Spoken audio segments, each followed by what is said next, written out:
Bonjour! Dans cette vidéo, nous parlerons de la phrase subordonnée complétive. Bonne écoute! La subordonnée complétive est une phrase enchâssée, c'est-à-dire une phrase non autonome qui est généralement introduite par la conjonction « que ». Elle est appelée complétive car elle remplit le plus souvent la fonction de complément, mais elle peut aussi remplir la fonction de sujet de phrase. Prenons l'exemple suivant. Estelle voulait que ses amis soient présents. Analysons cette phrase. Elle est constituée tout d'abord du sujet de phrase, soit le GN Estelle.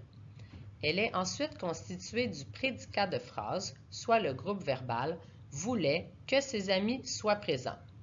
Maintenant, analysons plus précisément le groupe verbal. Il est constitué du verbe voulait, du subordonnant que, du sujet de la phrase subordonnée, le groupe nominal ses amis, et finalement du prédicat de la phrase subordonnée, le groupe verbal soit présent. Le subordonnant, le sujet de la phrase subordonnée et le prédicat de la phrase subordonnée forment ce qu'on appelle la subordonnée complétive.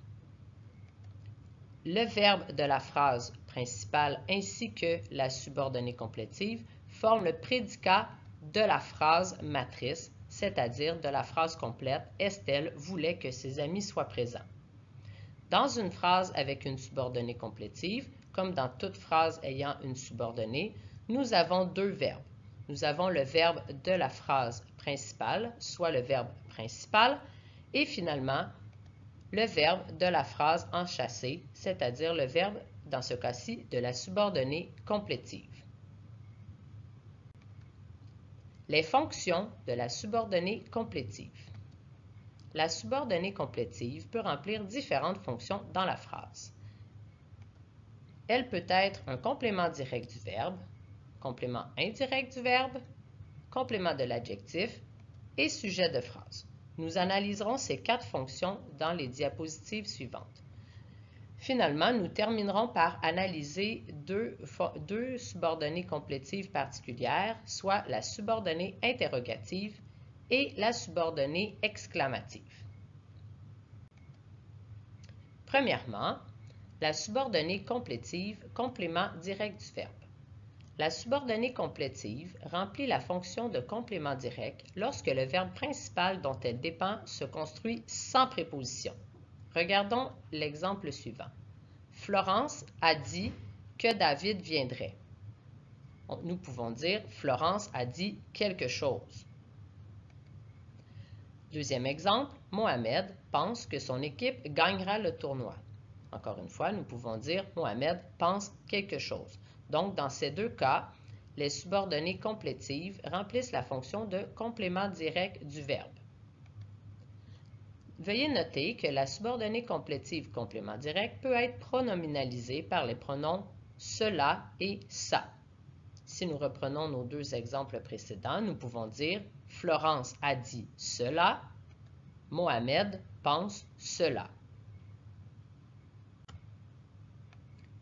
La subordonnée complétive peut aussi remplir la fonction de complément indirect. Elle remplit la fonction de complément indirect du verbe lorsque le verbe principal dont elle dépend se construit avec une préposition.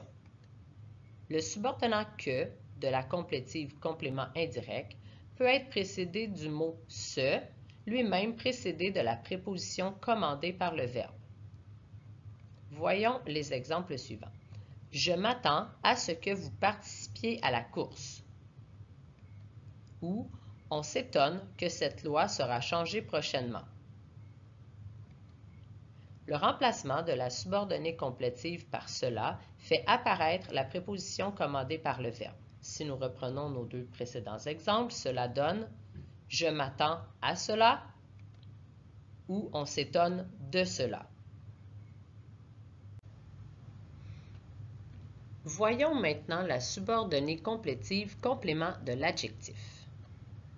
La subordonnée complétive peut remplir la fonction de complément de l'adjectif lorsqu'elle complète un adjectif. Voyons les exemples suivants. Pascal est heureux que tu aies pu le rencontrer. Il est important que tu apportes ta calculatrice. Nous sommes fiers que notre fils soit devenu un grand ingénieur. Et finalement, c'est sûr que vous serez surpris de mon tour de magie. Dans tous ces exemples, la subordonnée complétive, qui est en gras, remplit la fonction de complément de l'adjectif car elle complète l'adjectif qui est souligné dans chacune de ces phrases.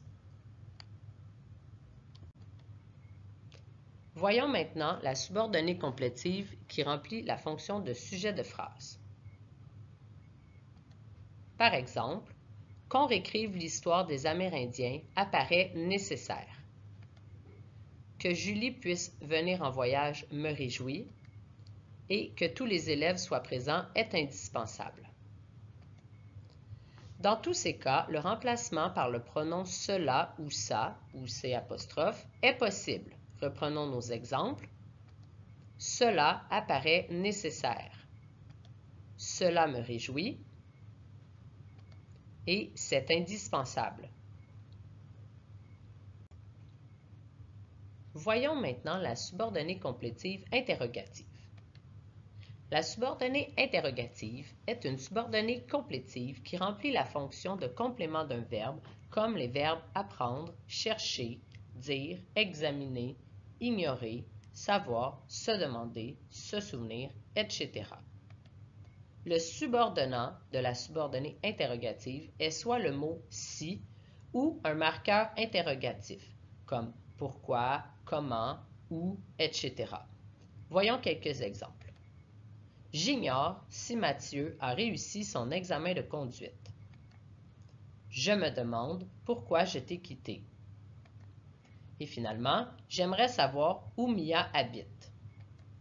Vous remarquez que dans chacun de ces cas, il ne s'agit pas d'une phrase interrogative, mais plutôt d'une phrase déclarative dans laquelle la subordonnée est interrogative. Ces phrases se terminent donc par un point et non par un point d'interrogation. Voyons maintenant la subordonnée complétive exclamative. La subordonnée exclamative est une complétive qui remplit la fonction de complément d'un verbe dont le sens implique une valeur d'intensité. Son subordonnant est un marqueur exclamatif. Par exemple, ce que, combien, qu'est-ce que, si, etc. Voyons quelques exemples. Tu t'imagines comme j'aime les chats? J'ai constaté combien ce restaurant était dispendieux. La subordonnée exclamative peut se terminer soit par un point ou encore un point d'exclamation.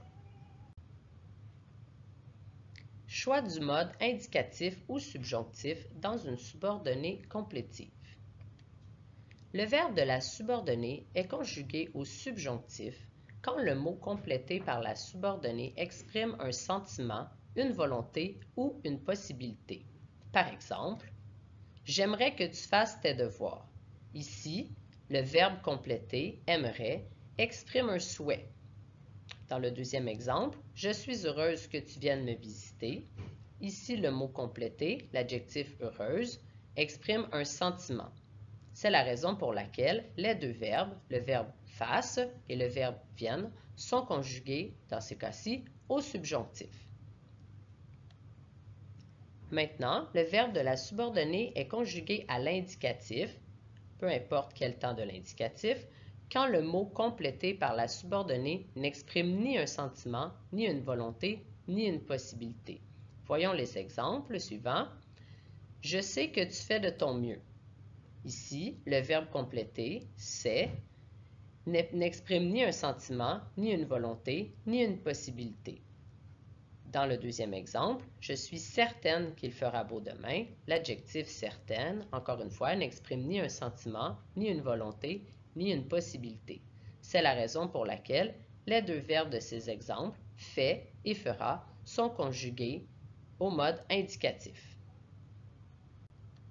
En résumé, la subordonnée complétive est une phrase enchâssée, c'est-à-dire non autonome, qui est généralement introduite par la conjonction « que ». Elle est appelée complétive car elle remplit le plus souvent la fonction de complément, soit un CD, un CI ou encore un complément de l'adjectif. mais elle peut remplir aussi la fonction de sujet de phrase. Et finalement, le mode du verbe de la complétive est soit conjugué à l'indicatif ou au subjonctif. Merci de votre écoute. Bonne journée!